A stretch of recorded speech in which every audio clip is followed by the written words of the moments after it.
ധനഹാകാലത്തിൻ്റെ 4-ാമത്തെ ആഴ്ചയിലേക്ക് നാം പ്രവേശിച്ചിരിക്കുമ്പോൾ നമ്മുടെ വിചിന്തനത്തിനായി നൽകപ്പെട്ടിരിക്കുന്ന 1-ാമത്തെ വായന സംഖ്യയുടെ പുസ്തകം 11-ാം അധ്യായം 23 മുതൽ 35 വരെയുള്ള ഭാഗമാണ്. കഴിഞ്ഞ ഞായറാഴ്ച നാം ശ്രവിച്ച വചനഭാഗത്ത് ദൈവം മോശയ്ക്ക് നൽകുന്ന 3 വാഗ്ദാനങ്ങൾ നാം കാണുന്നുണ്ട്. ഇസ്രായേൽ ജനത്തെ ഈജിപ്തിൻ്റെ അടിമത്തത്തിൽ നിന്ന് രക്ഷിക്കുമെന്നും, ജനത്തെ നയിക്കുവാൻ മോശ കഷ്ടപ്പെടുമ്പോൾ സഹായത്തിനായി 70 പേരെ തിരഞ്ഞെടുക്കുമെന്നും, ജനത്തിന് മതി വരുവോളം ഭക്ഷിക്കുവാൻ കൊടുക്കുമെന്നും നൽകിയ വാഗ്ദാനങ്ങൾ പാലിക്കപ്പെടുന്നതായി 1-ാമത്തെ വായനയിൽ ഇന്ന് നാം കാണുന്നു.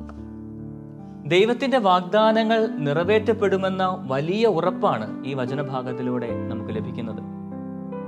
എൻ്റെ ഉപദേശങ്ങൾ നിലനിൽക്കും, എൻ്റെ ഉദ്ദേശങ്ങൾ ഞാൻ നിറവേറ്റുകയും ചെയ്യും എന്ന ഏശയ്യാ പ്രവചനത്തിൽ നിന്നുള്ള 2-ാമത്തെ വായന നമ്മെ ഓർമ്മപ്പെടുത്തുന്നത് ദൈവത്തിൻ്റെ പദ്ധതികൾക്ക് നാം തടസ്സം നിൽക്കരുത് എന്നാണ്.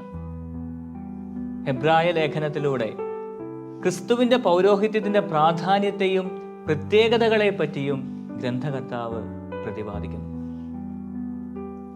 ഇന്ന് നമ്മുടെ വിചിന്തനത്തിനായി നൽകപ്പെട്ട വചനഭാഗം വിശുദ്ധ യോഹന്നാന്റെ സുവിശേഷം 2-ാം അധ്യായത്തിലെ 1 മുതൽ 12 വരെയുള്ള തിരുവചനങ്ങളാണ്. യോഹന്നാന്റെ സുവിശേഷം 1 മുതൽ 12 വരെയുള്ള അധ്യായങ്ങൾ അടയാളങ്ങളുടെ പുസ്തകം എന്നാണ് അറിയപ്പെടുക. കാരണം തൻ്റെ പരസ്യ ജീവിതകാലത്ത് ഈശോ പ്രവർത്തിച്ച അത്ഭുതങ്ങളെല്ലാം ഈ വചനഭാഗത്താണ് നാം കാണുക. ഈശോ തൻ്റെ പരസ്യ ജീവിതം ആരംഭിക്കുന്നതിന് മുന്നോടിയായി പ്രവർത്തിച്ച ആദ്യ അടയാളമായ കാനായിലെ കല്യാണ വിരുന്നാണ് തിരുസഭാ മാതാവ് നമ്മുടെ വിചിന്തനത്തിനായി ഇന്ന് നൽകിയിരിക്കുന്നത്.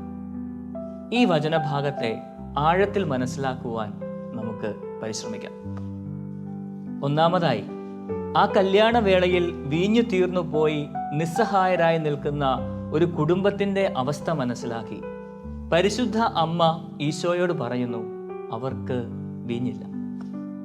ആ കുടുംബം കടന്നു പോകുന്ന പ്രതിസന്ധി എത്രമാത്രം വലുതാണെന്ന് തിരിച്ചറിഞ്ഞ് തന്നാലാവും വിധം അവരെ സഹായിക്കുവാൻ പരിശുദ്ധ അമ്മ പരിശ്രമിക്കുകയാണ്. ചുറ്റുമുള്ളവരുടെ വേദനയുടെ മുൻപിൽ മനസ്സലിയുന്ന ഒരമ്മയെയാണ് വചനം ഇന്ന് നമുക്ക് വെളിപ്പെടുത്തി തരിക. പ്രിയപ്പെട്ടവരെ, ചുറ്റുമുള്ളവരുടെ ജീവിതത്തിലെ വീഞ്ഞ് തീർന്നു പോകുമ്പോൾ അത് തിരിച്ചറിയുവാനും തക്ക സമയത്ത് നമ്മാലാവും വിധം ഇടപെടുവാനും സഹായിക്കുവാനും പരിശുദ്ധ അമ്മ നമ്മെ ക്ഷണിക്കുകയാണ്. അനുദിന ജീവിതത്തിൽ നാം കണ്ടുമുട്ടുന്നവരിൽ അധികവും ജീവിതത്തിൽ പ്രത്യാശയുടെ വീഞ്ഞ് തീർന്നു പോയവരായിരിക്കാം. സാമ്പത്തിക ബുദ്ധിമുട്ടുകളിലൂടെയും അപമാന ഭാരങ്ങളിലൂടെയും കടന്നു പോകുന്നവർ, രോഗങ്ങളുടെ തീരാവേദനയിലൂടെ ഓരോ ദിവസവും തള്ളി നീക്കുന്നവർ, നഷ്ടപ്പെടലിൻ്റെയും ഒറ്റപ്പെടലിൻ്റെയും ദുഃഖത്തിലായിരിക്കുന്നവർ, സന്തോഷവും സമാധാനവും വിദൂര സ്വപ്നങ്ങളായി കൊണ്ടു നടക്കുന്നവർ, ഈശ്വര വിശ്വാസം നഷ്ടപ്പെട്ടവർ, ഇപ്രകാരം വ്യത്യസ്തമായ പ്രതിസന്ധികളിലൂടെ കടന്നു പോകുന്നവരുടെ ജീവിതത്തിൽ പ്രത്യാശയുടെ വീഞ്ഞു പകരുവാൻ നമുക്കാവുന്നുണ്ടോ? നമുക്ക് ചുറ്റുമുള്ളവരുടെ ജീവിതത്തിൽ ഇപ്രകാരം വീഞ്ഞു തീർന്നു പോകുന്ന സാഹചര്യങ്ങളിൽ അവരെ ചേർത്ത് നിർത്തുവാനും ആശ്വസിപ്പിക്കുവാനും അവരുടെ വേദനകൾ നമ്മുടെ വേദനകളാക്കി അവരോടൊപ്പം ആയിരിക്കുവാനും നമുക്ക് സാധിക്കണം. അവരെൻ്റെ ഹൃദയവ്യഥകൾ എൻ്റേതായി മാറുമ്പോഴാണ് അവരോടൊപ്പം ആയിരിക്കുവാനും അവരുടെ പ്രതിസന്ധികൾ ലഘൂകരിക്കുവാനും നാം പരിശ്രമിക്കൂ. ഒരു പക്ഷേ നമ്മുടെ സാന്നിധ്യമായിരിക്കും, ചിലപ്പോൾ ഒരു ഫോൺ കോളോ സന്ദർശനമോ സാമ്പത്തികമായ ചെറിയ സഹായമോ ആയിരിക്കാം, അല്ലെങ്കിൽ ഹൃദയത്തിൽ തട്ടിയുള്ള നമ്മുടെ ആത്മാർത്ഥമായ പ്രാർത്ഥനയായിരിക്കാം. എന്തു തന്നെയായാലും ഇവയെല്ലാം തീർന്നുപോയ വീഞ്ഞു നിറയ്ക്കുവാൻ അവരെ സഹായിക്കും എന്ന് നമുക്ക് മറക്കാതിരിക്കാം. മറ്റൊന്നും ചെയ്യാനായില്ലെങ്കിലും നാം ദൈവസന്നിധിയിലേക്ക് ഉയർത്തുന്ന നമ്മുടെ വ്യക്തിപരമായ പ്രാർത്ഥനകളിൽ ഇവരെയും ഇവരുടെ ജീവിത സാഹചര്യങ്ങളെയും നമുക്ക് ചേർത്ത് വെച്ച് പ്രാർത്ഥിക്കാം. രണ്ടാമതായി, വിവാഹത്തിന്റെ സന്തോഷത്തിലായിരിക്കുന്ന ആ കുടുംബാംഗങ്ങളെ സംബന്ധിച്ചിടത്തോളം വീഞ്ഞ് തീർന്നു പോവുക എന്നത് അപമാനത്തിൻ്റെയും ദുഃഖത്തിൻ്റെയും നിമിഷങ്ങളാണ്. ആ വാർത്ത അറിഞ്ഞപ്പോൾ അതുവരെ ഉണ്ടായിരുന്ന അവരുടെ സന്തോഷത്തിന് കോട്ടം തട്ടിയിട്ടുണ്ടാവാം. എന്നാൽ ഈശോ വെള്ളം വീഞ്ഞാക്കി മാറ്റി അതിനെ കലവറക്കാരന് നൽകുമ്പോൾ അദ്ദേഹം ഇപ്രകാരം പറയുന്നുണ്ട്: എല്ലാവരും മേൽത്തരം വീഞ്ഞ് ആദ്യം വിളമ്പുന്നു, അതിഥികൾക്ക് ലഹരി പിടിച്ചു കഴിയുമ്പോൾ താഴ്ന്ന തരവും. എന്നാൽ നീ നല്ല വീഞ്ഞ് ഇതുവരെ സൂക്ഷിച്ചു വെച്ചുള്ളൂ.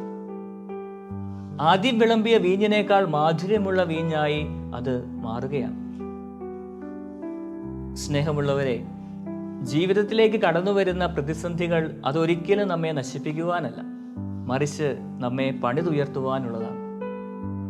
അപ്രതീക്ഷിതമായി നമുക്ക് കേൾക്കുന്ന ചില തിരിച്ചടികൾ, തകർച്ചകൾ, പരാജയങ്ങൾ ഇവയൊന്നും നമ്മെ ഇല്ലാതാക്കുവാനോ തളർത്തുവാനോ അല്ല, പകരം ദൈവത്തിന് നമ്മിൽ പ്രവർത്തിക്കുവാനുള്ള അവസരങ്ങളാണ്. ഇപ്രകാരമുള്ള സാഹചര്യങ്ങളിൽ ദൈവത്തോട് മറുതലിക്കാതെ, കുറ്റപ്പെടുത്താതെ, പ്രത്യാശയോടെ കാത്തിരുന്നാൽ നഷ്ടപ്പെട്ടതും കൈമോശം വന്നതുമെല്ലാം അധികമായി ദൈവം തിരികെ നൽകും. നമ്മുടെ ബലഹീനതകൾ ദൈവത്തിന് നമ്മെ ഉപകരണമാക്കുവാനുള്ള അവസരങ്ങളാണ് എന്ന ബോധ്യം നമ്മിൽ ആഴപ്പെടട്ടെ. ജീവിതത്തിൽ സംഭവിക്കുന്നതിന് എല്ലാം പിന്നിൽ ദൈവത്തിൻ്റെ കരമുണ്ടെന്ന തിരിച്ചറിവ് ഏതു പ്രതികൂല സാഹചര്യത്തെയും അതിജീവിക്കുവാനും നമുക്ക് സാധിക്കും. പൗലോസ്ലീഹ റോമാക്കാർക്ക് എഴുതിയ ലേഖനത്തിൽ പറഞ്ഞു വയ്ക്കുന്നത് നമുക്ക് മറക്കാതിരിക്കാം. ദൈവത്തെ സ്നേഹിക്കുന്നവർക്ക്, അവിടുത്തെ പദ്ധതി അനുസരിച്ച് വിളിക്കപ്പെട്ടവർക്ക് അവിടുന്നെല്ലാം നന്മയ്ക്കായി പരിണമിപ്പിക്കുന്നു. മൂന്നാമതായി, കാനായിലെ അത്ഭുതത്തിൽ ഉപയോഗിച്ച 6 കൽഭരണികൾ വളരെയേറെ പ്രാധാന്യം അർഹിക്കുന്നതാണ്. സ്വാഭാവികമായി വീഞ്ഞ് നിറയ്ക്കുവാൻ ഉപയോഗിക്കുന്ന പാത്രങ്ങളാണ് വെള്ളം നിറയ്ക്കുവാൻ ഉപയോഗിക്കേണ്ടിയിരുന്നത്. എന്നാൽ അതിൽ നിന്നും വിഭിന്നമായി ശുദ്ധീകരണ ചടങ്ങുകൾക്ക് ഉപയോഗിക്കുന്ന കൽഭരണികളാണ് വെള്ളം നിറയ്ക്കുവാൻ ഈശോ ആവശ്യപ്പെടുന്നത്. തീർച്ചയായും ശുദ്ധീകരണ കർമ്മങ്ങൾക്ക് ഉപയോഗിക്കുന്ന പാത്രങ്ങൾ അത്ര വൃത്തിയും വെടുപ്പുമുള്ളതാകുവാൻ വഴിയില്ല. എങ്കിലും അവൻ തിരഞ്ഞെടുത്തത് അവയെയായിരുന്നു. പ്രിയമുള്ളവരെ, അനുദിന ജീവിതത്തിൽ ചിലപ്പോഴൊക്കെ പല കാരണങ്ങളാൽ മറ്റുള്ളവരെ മാറ്റി നിർത്തുന്നവരല്ലേ നാം. നമ്മുടെ കണ്ണിൽ അവർ കഴിവ് കുറഞ്ഞവരായതിൻ്റെ പേരിൽ അവർക്ക് ലഭിക്കേണ്ട ബഹുമാനവും ആദരവുമെല്ലാം നൽകുന്നതിൽ അല്പം പിശുക്ക് നാം കാണിക്കാറുണ്ടോ? സാമ്പത്തിക ശേഷി കുറഞ്ഞതിൻ്റെ പേരിൽ, നിറത്തിൻ്റെയും ആകാര ഭംഗിയുടെയും എല്ലാം പേരിൽ മറ്റുള്ളവരെ കുറ്റപ്പെടുത്തുകയും കളിയാക്കുകയും ചെയ്യാറുണ്ടോ? സ്നേഹമുള്ളവരെ, നാം വില കുറച്ച് കാണുന്നവരും മാറ്റി നിർത്തുന്നവരുമെല്ലാം ദൈവസന്നിധിയിൽ വിലയുള്ളവരാണെന്ന വലിയൊരു ബോധ്യം കൽഭരണികൾ നമുക്ക് സമ്മാനിക്കുന്നുണ്ട്. അതിനാൽ അവരൻ്റെ ബലഹീനതകളും കുറവുകളും ഒന്നും എനിക്ക് അവരെ സ്നേഹിക്കുന്നതിന് തടസ്സമാകാതിരിക്കുവാൻ നമുക്ക് പരിശ്രമിക്കാം. ദൈവം നമ്മെ എല്ലാവരെയും സമൃദ്ധമായി അനുഗ്രഹിക്കട്ടെ. ആമേൻ.